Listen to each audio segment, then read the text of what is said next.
Hello everyone, I am Faisal and you watching फाइपो Pixel. Guys, आप screen पे देख रहे हो कोट वर्ड लिखा गया।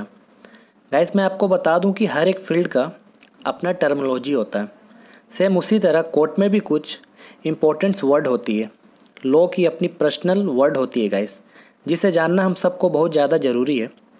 सो गाइस, मैं इस वीडियो में आपको कोर्ट में बोले जाने वाली कुछ इम्पोर्टेंट्स इंग्लिश की वर्ड बताऊँगा।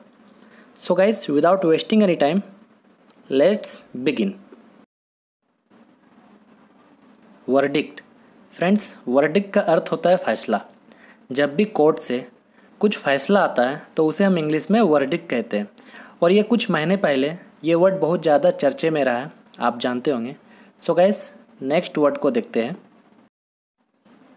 सबमिशन। सबमिशन मतलब गाइस होता है पेशी। लॉ के भाषा में पेशी को इंग्लिश में सबमिशन कहते हैं। आप भी इसे याद रखें। नेक्स्ट वर्ड को देखते हैं।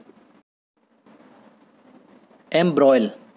इसका अर्थ होता है गाइस विवादों में घिरना। किसी भी विवाद में घिर जाना, इसे कोर्ट के भाषा में कहते हैं एम्ब्रॉयल। तो गाइस, आप भी याद रखें। नेक्स्ट वर्ड की ओर बढ़ते हैं। रिमांड। रिमांड का अर्थ होता है गाइस हवालात भेजना। आपने सुना होगा ये वर्ड को ही बहुत बार कि पुलिस ने आरोपी को रिमांड में लिया। तो गाइस, इसका अर्थ होता है कि आरोपी को पुलिस ने हवालात भेजा है। तो गाइस, आप भी इस वर्ड को याद रखें। नेक्स्ट वर्ड की ओर बढ़ते हैं। समन। गाइस, इसका अर्थ होता है कानूनी बुलावा। जब भी कोर्ट के थ्रू किसी को बुलाया जाता है, एज ए लेटर भेजकर बुलाया जाता है, उसे कानूनी भाषा में समन कहते हैं। गाइस, आप भी याद रखें इस वर्ड को, बहुत ही फेमस वर्ड है। नेक्स्ट वर्ड की ओर बढ़ते हैं। विक्टिम। विक्टिम का अर्थ होता है फ्रेंड्स शिकार। गाइस, शिकार का मतलब ये है कि कोई इंसान किसी जुर्म का शिकार हो गया है, उसे लॉ के लैंग्वेज में विक्टिम कहते हैं। गाइस, आप भी याद रखें ये वर्ड, बहुत ही फेमस वर्ड है। कोर्ट में हमेशा विक्टिम वर्ड बोला जाता है, आप भी याद रखें। नेक्स्ट वर्ड की ओर बढ़ते हैं। चार्ज। चार्ज का अर्थ होता है गाइस लॉ के लैंग्वेज में इल्ज़ाम। चार्ज का और भी बहुत सारे मतलब होते हैं गाइस, लेकिन यहाँ सिर्फ कोर्ट से रिलेटेड वर्ड को मैं यहाँ डिफ़ाइन कर रहा हूँ। तो आप सिर्फ जो मैं आपके सामने रख रहा हूँ मतलब, आप उस मतलब को ही समझें। तो गाइस, नेक्स्ट वर्ड की तरफ बढ़ते हैं। एक्नॉलेजमेंट। फ्रेंड्स, इसका अर्थ होता है रसीद। गाइस, आप किसी भी सरकारी विभाग में या कोर्ट कचहरी थाना पुलिस में कुछ भी काम कराओ तो उसका रसीद लेना आप ना भूलें, क्योंकि गाइस रसीद एक प्रूफ होता है। तो इसी को लॉ के लैंग्वेज में एक्नॉलेजमेंट कहते हैं। आप भी गाइस एक्नॉलेजमेंट इसे याद रखें, बहुत ही हेल्पफुल वर्ड है। तो गाइस, नेक्स्ट वर्ड की ओर बढ़ते हैं। हियरिंग। गाइस, हियरिंग का अर्थ होता है केस की सुनवाई। जब भी किसी केस की सुनवाई कोर्ट में होती है गाइस, जज के सामने में होती है, तो ये पूरे प्रोसेस को गाइस लॉ के लैंग्वेज में हियरिंग कहते हैं। आप भी गाइस इस वर्ड को याद रखें। नेक्स्ट वर्ड की ओर बढ़ते हैं। प्रिजनर। फ्रेंड्स, इसका अर्थ होता है कैदी। गाइस, प्रिजनर जो है ये प्रिजन वर्ड से बना है।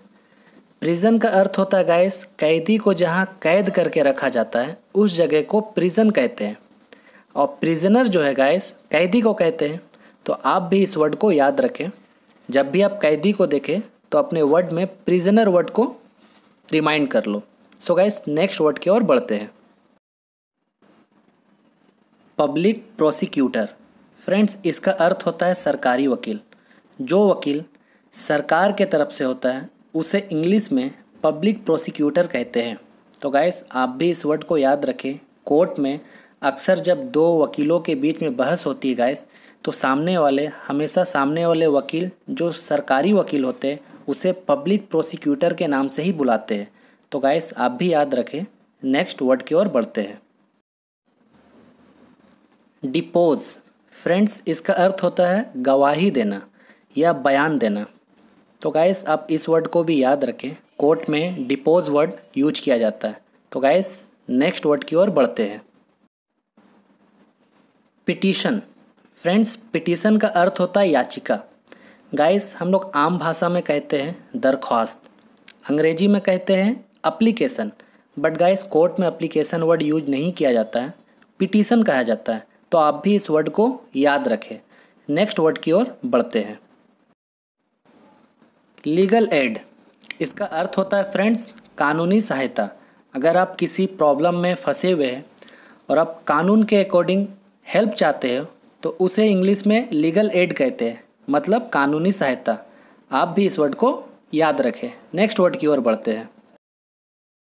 बेल, फ्रेंड्स बेल का अर्थ होता है जमानत। जब भी किसी आरोपी को कोर्ट के तरफ से किसी शर्त के बुनियाद पे उसे जमानत दी जाती है तो गाइस उसे इंग्लिश में बेल कहते हैं। आप भी इस वर्ड को याद रखें। तो गाइस नेक्स्ट वर्ड की ओर बढ़ते हैं। मॉर्टगेज, फ्रेंड्स इसका अर्थ होता है गिरवी या बंधक। सपोज गाइस आप बैंक जाते हो अपना ज्वेलरी को बंधक रखने या गिरवी रखने, तो गाइस उस बंधक को इंग्लिश में मॉर्टगेज कहते हैं। तो आप भी इस वर्ड को याद रखें। नेक्स्ट वर्ड की ओर बढ़ते हैं।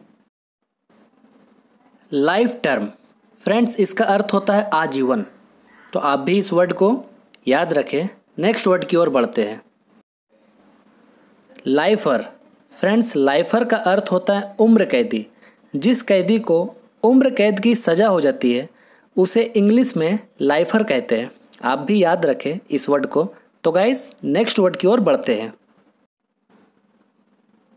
एक्सकल्पेट, फ्रेंड्स इसका अर्थ होता है हिंदी में दोष मुक्त करना, मतलब आरोप से मुक्त करना। आप भी इस वर्ड को याद रखें। तो गाइस नेक्स्ट वर्ड की ओर बढ़ते हैं। एलिमनी, इसका अर्थ होता है गाइस भत्ता। आप भी इस वर्ड को याद रखें। बहुत ही चर्चित वर्ड है, हम लोग बहुत बार यूज करते हैं हिंदी में भत्ता बोलकर। तो आप भी इसका इंग्लिश को याद रखें एलिमनी। सो गाइस ये थे लॉ से रिलेटेड कुछ इंपॉर्टेंट वर्ड्स। आप भी याद रखें और अपने इंग्लिश वोकैबुलरी को और भी स्ट्रॉन्ग करें। गाइस आपको वीडियो अच्छी लगी हो तो एक लाइक ज़रूर कर देना। चैनल सब्सक्राइब नहीं किया तो चैनल सब्सक्राइब भी कर देना।